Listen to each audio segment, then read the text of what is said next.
so I assume a little girl's about to learn what life would be like without bears. Oh, I hope this is a reimagining of the classic story. Reimagining or GTFO, that's what I say. Good day for some breaking and entering. On a hot summer day, it's fun to go out in the woods or in the park. Citation needed. You can take along crayons and a pad of drawing paper. And your dank vapes. And you can take along a book of your favorite stories. The Bhagavad Gita? One story that has long been a favorite is Goldilocks and the Three Bears. Copyright Bear Co. Incorporated. Once upon a time, there were three bears. A big papa bear, a middle-sized mama bear, and James and Corden. A wee little baby bear. Hey, that happened like one They all time. lived together in a little bear house in the forest. So much for world building. A little bear house in the forest. Now, what would it look like? TV! There's a little house. Let's pretend. Yep, screams bear. Now we have a pretty little house in the forest. A house for the three bears. The perfect location for a gruesome last stand. Inside the house there were three chairs. A big chair for the papa bear. Full of cracks and farts. A middle-sized chair for the mama bear. And a chaise lounge. And a wee little chair for the baby bear. Bears love sitting. In the bedroom there were three beds. A big bed for the papa bear. Is that a Lisa mattress? A middle-sized bed for the mama bear. Mama and Papa have a special arrangement. And a wee little bed for the baby bear. This is a mockery of all that is good and holy, and I love it. Of course, there were the three bears. Oh God, it's a real bear. The big papa bear was reading his morning newspaper. Not without those bifocals, I ain't. The middle-sized mama bear was cooking breakfast. I didn't know the patriarchy extended to bears. And the wee little baby bear decided to play with his toys until breakfast was ready. What am I supposed to do with these? Bring me a small mammal to play with. That morning, Mama Bear had cooked porridge for breakfast, and she had set it out on the table in three bowls. Filled with the wrath of God. A big bowl for Papa Bear. Oh, we're doing this again. A middle-sized bowl for Mama Bear. No porridge for me, just wheatgrass. And a wee little bowl for Baby Bear. What, no marshmallows? When Mama Bear tasted the porridge, she found it was too hot to eat. So Papa Bear decided they should all go for a walk in the forest while they were waiting for the porridge to cool. We didn't decide anything. Call the Humane Society.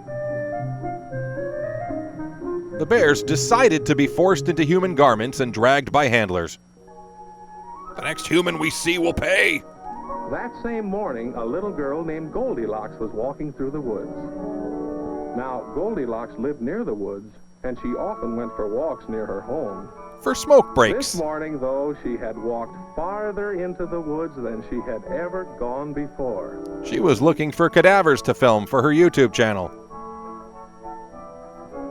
She had always known that bears lived in the forest, and now she had found their house. The smell was unmistakable.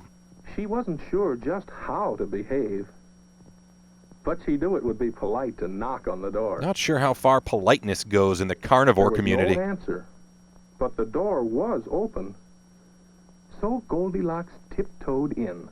Memorial services will be held on Saturday at 11 a.m. It was so exciting that she promptly forgot that she had not been invited in and should not have been there at all. Nor should you be listening, children. Then she saw the chairs. Oh, chairs, cool. The big chair of the Papa Bear. Gross, why is it wet? The middle-sized chair of the Mama Bear. Was that blood? And the wee little chair of the Baby Bear. I'm not leaving here alive, am I? Goldilocks was tired from her long walk, so she decided to sit down. My dogs are barking. She sat in the big chair. But it was too hard. And had an incompatible butt groove. She sat in the middle-sized chair. But it was too soft. And too absorbent. Gross. She sat in the wee little chair. It was just right. Until... Oh, there goes my positive body image. She was truly sorry she had broken the chair. But just then she saw the porridge the bears had left to cool. Gruel. Goldilocks was hungry from her long walk, so she decided to eat. Don't they have any Teddy She Grahams tasted or the anything? porridge in the big bowl, but it was too hot. Sriracha's so 2012.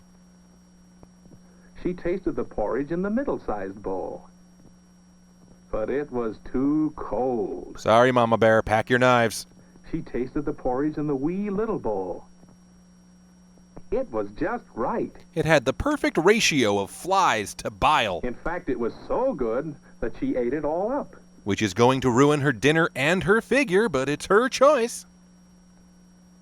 Goldilocks was sleepy from her long walk, and she wondered where she could lie down. Typical millennial. Then she saw the bedroom. Oh God, eviscera everywhere and the smell. Oh, the smell. She tried lying down on the big bed, But the feng shui was just all wrong. but it was too hard. And she couldn't remember her sleep number. It was also too high. Oh, it's so easy to criticize, isn't it?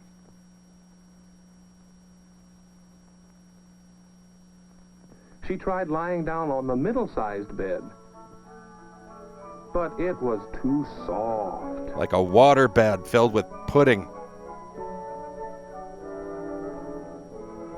Meanwhile, the bears came home and preheated the oven to 450.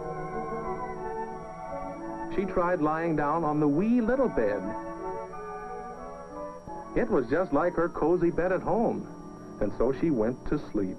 And woke up in 3 different colons. The first was too big. Meanwhile, out in the forest, Baby Bear was up in a tree playing hide and seek. Is that canon? Papa Bear was playing too. Does this look like playing to you? Call the Then authorities! Baby tried out some tricks he had learned. Tricks he had learned from the man with the whip.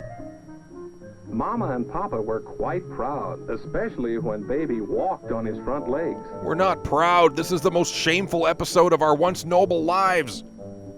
Do something! Somersaults were one of Baby's favorite stunts. If I don't do this, they put me in a box. Papa Bear could do backward somersaults. Baby watched closely to see how Papa did it. Don't look at me, boy. I said look away. Then Baby did it too. Somehow, the bear trainer convinced the director to shoehorn this madness into the story. And so the bears passed the time while waiting for their porridge to cool. But I thought only one of the bowls was too hot. Movie, can I see your script, supervisor?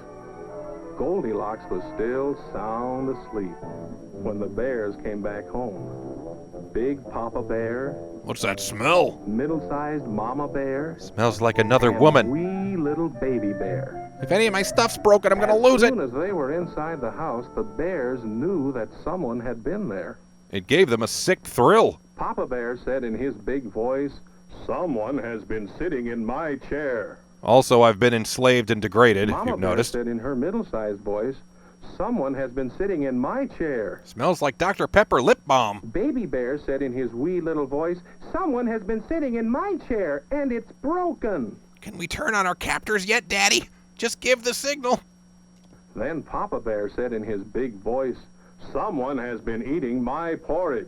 They salted the crap out of it. Mama Bear said in her middle-sized voice, "Someone has been eating my porridge." Which is nothing new for a mom. Baby Bear said in his wee little voice, "Someone has been eating my porridge, and it's all gone." This day blows. Then Papa Bear decided to look in the bedroom. Oh, honey, our Postmates is here. He said in his big voice, "Someone has been sleeping in my bed." And wiping boogers on the duvet. Mama Bear said in her middle-sized voice, "Someone has been sleeping in my bed." And clipping every toenail. And Baby Bear, when he looked in the bedroom, Uh-huh. he said in his wee little voice, "Someone has been sleeping in my bed, and here she is." Dibs on the face. With that, Goldilocks woke up. Her final moments of consciousness were a nightmare. She thought the Baby Bear was so cute that she would have liked to take him home for a pet. Nice. But then she saw Mama and Papa Bear. Sorry, honey, it's not working She was out. so surprised that she jumped out the window and ran all the way home. And she never again went so far into the woods. Without a rifle. So she never again saw the little bear house in the forest. Nor spoke, nor smiled. And no one else has ever seen it either, except when they were pretending. Which calls the whole story's veracity into serious question. Of course, you can draw a picture of the house, and you can have your house look just the way you want it to look.